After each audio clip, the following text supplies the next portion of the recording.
Procure a oração,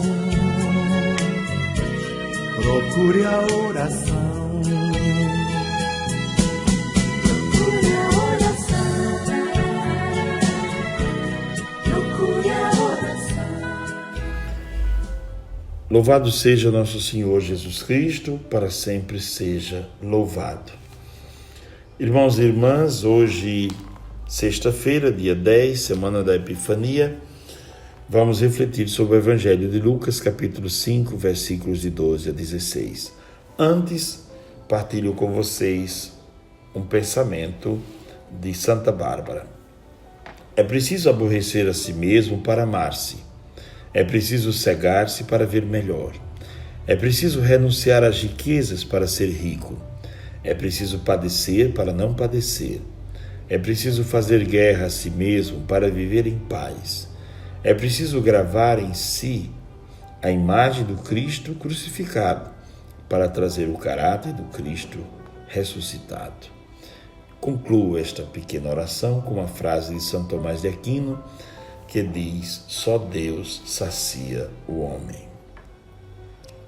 Vamos à proclamação do Evangelho. O Senhor esteja convosco, Ele está no meio de nós. Proclamação do Evangelho de Jesus Cristo segundo Lucas. Aconteceu que Jesus estava numa cidade e havia aí um homem leproso. Vendo Jesus, o homem caiu a seus pés e pediu: Senhor, se queres, tu tens o poder de me purificar. Jesus estendeu a mão, tocou nele e disse: Eu quero, fica purificado. E imediatamente a lepra o deixou. E Jesus recomendou-lhe: Não digas nada a ninguém. Vai mostrar-te ao sacerdote e oferece pela purificação o prescrito por Moisés, como prova de tua cura. Não obstante, sua fama ia crescendo e numerosas multidões acorriam para ouvi-lo e serem curadas de suas enfermidades. Ele, porém, se retirava para lugares solitários e se entregava à oração. Palavra da salvação, glória a vós, Senhor. Estamos diante de um texto que fala, ou que traz como temas, um dos temas centrais, a oração e a purificação do leproso. A lepra era uma doença terrível. Quando uma pessoa era considerada leprosa, era abandonada pela família e normalmente ia morar em cavernas ou nas florestas. Quando via a cidade, normalmente trazia um chocalho do pescoço e gritava: impuro, impuro, porque as pessoas não podiam se aproximar.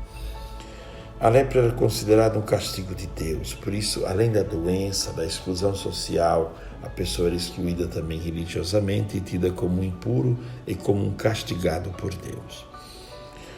Este homem se aproxima de Jesus com todo o seu drama, sua dor, a sua angústia. Caiu aos pés de Jesus, reconhecendo em Jesus grandeza, reconhecendo Jesus como mestre.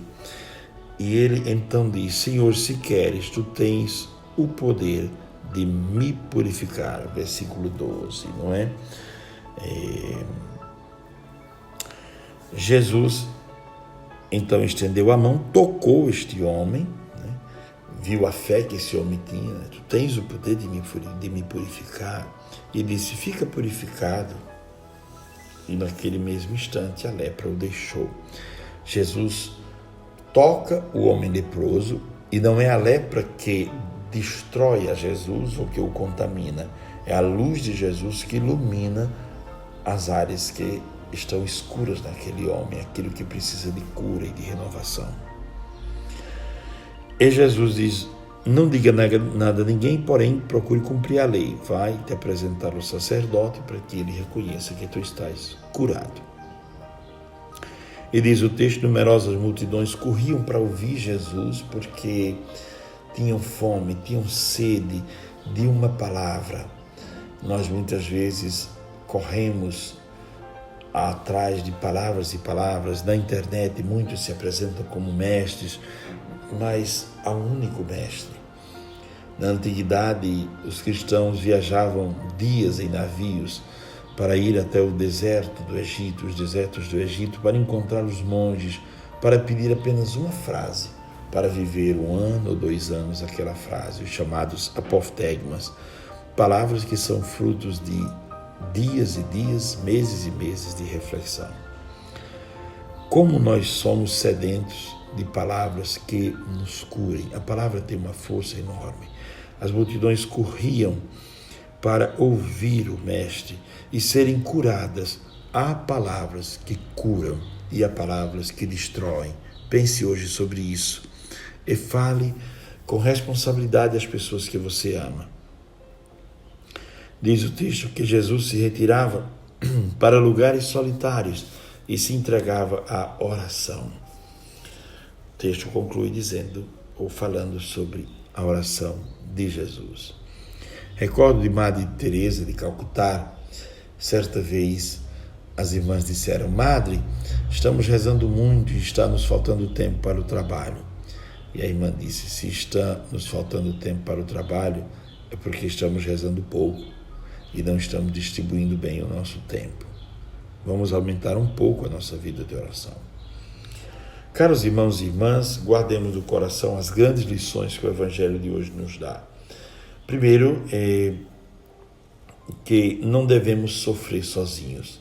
Este homem foi até Jesus e partilhou com Jesus a sua dor e o seu sofrimento. Se você está vivendo uma situação de depressão, de angústia, procure ajuda. Seja qual for a situação de sofrimento, procure ajuda. Ajuda médica, ajuda profissional, ajuda espiritual. Procure ajuda. Nós não superamos nossos problemas sozinhos. Não pensemos nessa loucura da autonomia. O homem pode sozinho chegar a todos os lugares que ele pensou. Não é assim. E, sobretudo, se ajoelhe aos pés de Jesus, como fez esse leproso, no Santíssimo Sacramento, na oração, e peça a cura, a purificação. Segundo ponto que podemos guardar para nós hoje é esse desejo de correr ao encontro de Jesus também para ouvi-lo. Há uma palavra nele que encanta a todos, não só encanta, mas enche o coração vazio. E o último ponto é que Jesus procurava lugares solitários e se entregava à oração. A oração restaura o homem. Entra no teu quarto e fecha a porta e ora ao teu Pai que está lá. E o Pai que vê o que está oculto te dará a recompensa. Que o Senhor nos dê a graça de um dia harmonioso, vivido na alegria, na paz e na sua luz bondosa. Santo anjo do Senhor, meu zeloso guardador, se a ti me confiou a piedade divina, sempre me rege, me guarde, governe e ilumine. Amém. Entra no teu quarto e fecha a porta e ora ao teu Pai que está lá. Na intimidade ele te vê, te conforta, ele é o teu amigo a te esperar. Na intimidade ele